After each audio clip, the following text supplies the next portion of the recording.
ازاي ده انا كنت فاهمه ان هو ده الاحلى حاجه يعني طلع ده ازاي شيكا شيكا دي لا شيكا ده ايه؟ يعني ربنا يحميها يا رب. ما شاء الله ربنا يحميها ما يا شاء رب. الله ما شاء الله انا مش عارفه في ايه النهارده. بسم الله ما شاء الله، الله اكبر. خطيره بموت فيها. خمسة بموت فيها ألذ واحده يا نهار وست أبيض. بتحب الدنيا والحياه بجد. بموت وبتجنن. فيها.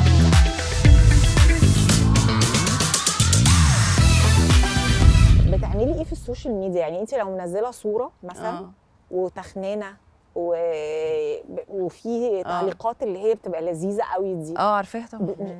بتعملي ايه؟ عمري ما برد على اي حاجه ما بتضايقيش؟ عليا. اه ما بتضايقش لان انا مش مطالب مني ان انا ارضي الكل. يعني بحس ان ده اصلا حاجه ما اتطلبتش مني ومش المفروض تحصل، ولو حصلت في حاجه غلط. يعني عمر ما حد عمل كده في الدنيا. بتضايق قوي بقى، يعني الحاجه الوحيده اللي بتخليني ارد هي الحيوانات. بس ام حبيبه وشارلي ومانجا وزعتر واي كلب معدي واي روح في الدنيا. او اهلي، يعني لو حد غلط في اهلي بشكل سخيف يعني بحس ان دي حاجه مش من حقك. انا اخترت ان انا ابقى ممثله، فانت من حقك ان انت تنتقد شغلي. بس هم مش بينتقد شغلك، هم بيبقوا فيهم توحش كده، يعني هو فجأة هيوديكي النار وهيعذبك بيكفرك وبيجرمك طبعا. بس ما ترديش خلاص.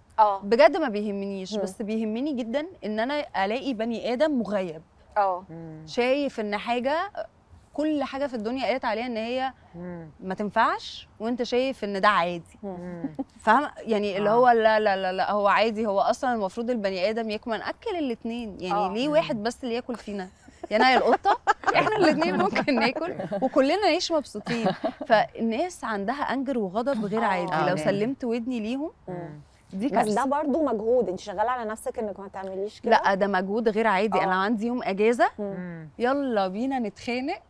هنزل بوست النهارده عن الاسد اللي في السيرك اللي عمل مش عارفه ايه، فببقى قاعده لهم. انا جايه لكم النهارده. انا منزله البوست ده عشان ابقى برد وانا قاعده فاضيه. اصل بصي هقول لك على حاجه، في حاجات كده بجد انا نفسي تتغير ومش عارفه. يمكن انا عندي باور قد كده ان هي لو 2 اقتنعوا بالكلام الباقي بقى ما يعني خلاص. وللاسف برد، مش للاسف بس يعني حتى يعني كل الناس اللي حواليا اللي فاهمين جدا في شغلي وكده، مانجر مثلا او كده، يقولوا غلط ايه بليز ممكن تشيلي بوست. لا اوكي انت حره بقى.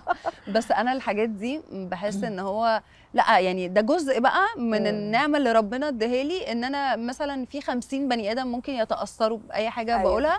مش لازم العالم كله. فانا دي مهمتي، ان انت بدل ما تبقى شخص اتعلمت ده غلط، او اصل مش كلنا طلعنا طيبين او مش كلنا اتولدنا. هو اكيد مش كلنا طيبين يعني بالزبط. هو لغايه دلوقتي هي ملهاش دعوه بالطيبه. انت لو مش قادر تبقى رحيم بالحيوانات ما تاذيهمش بس. فده انا شايفه ان ده مش افرت، فان هو يبقى افرت. كنتي كده طول عمرك ولا برضو علاقتك بحماتك هي اللي كانت كده اللي خلتك كده؟ لان انت في الاول قلتي لي ان هي حيواناتها جدا جدا جدا. انت اصلا بتحبي الحيوانات؟ انا دي حاجه اهلي ربوني عليها من وانا صغيره، وبشوف ان هي بتفرق جدا في البني ادم. يعني ولما كبرت يعني زمان كان دايما بيجيبوا لنا قطه عصفوره في البيت، حاجات كده، وما كنتش ببقى متعلقه بيهم قوي لان كنت بيبي. اهلي كانوا بيبقوا متعلقين بيهم جدا. بس لما كبرت اول مره في حياتي اخد قطه من الشارع اربيها عندي في البيت، كميه حاجات في الحياه فتحت لي عمري ما كنت اتخيل ان هي ممكن تحصل. سبحان الله. فكملت. لا ما شاء الله ما شاء الله. طيب سبحان الله دي الجديده، ده الجزء الثاني.